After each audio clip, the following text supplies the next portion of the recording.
Thank you, President. Apart from the fact that I'm new here, I'd have never imagined receiving documents just when I get here and then discussing them because, well, it would be good to have them at least 1 hour beforehand to be able to look at them. But no, obviously this is democracy here in this House. It's a little bit uncomfortable giving the opposition an opportunity to actually look at the documents we're discussing. Now, I've heard talk of 50% till 2050. Well, that's just pipe dreams, isn't it?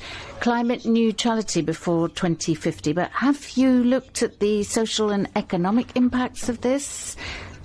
I understand that the Commission needs to have a rather trendy image. It's not as if people really love you, but just coming up with buzzwords and slogans, I don't think it's the right thing, is it? Just to keep people happy. You've talked about promoting good quality food, but I'm wondering, with good quality food, is it what we've seen with the Nutri-Scores or the Tunisian olive oil or African oranges? Now, I'm saying it because in Europe we're required to fulfill certain standards, and then we can see all of a sudden you're doing trade deals with countries that do not adhere to these standards. The same applies for plastic.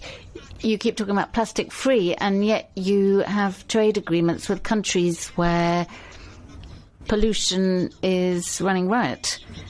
I've heard you talk about bacteria made in Europe, but do you imagine the fact that today 70% of all bacteria in the world is from China, or batteries, correction, China, Korea and Japan?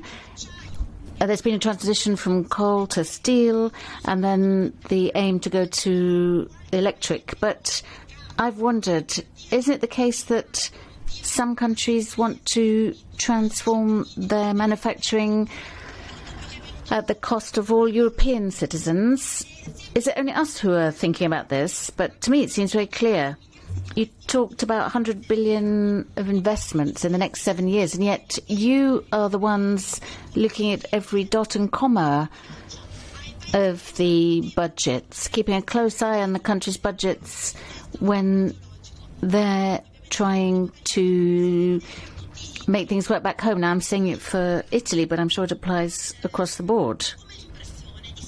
And finally, it seems to me that I'm hearing the Juncker plan all over again. He talked about the multiplier effect, that for every euro invested, we would gain 1,000% more. But that isn't the case.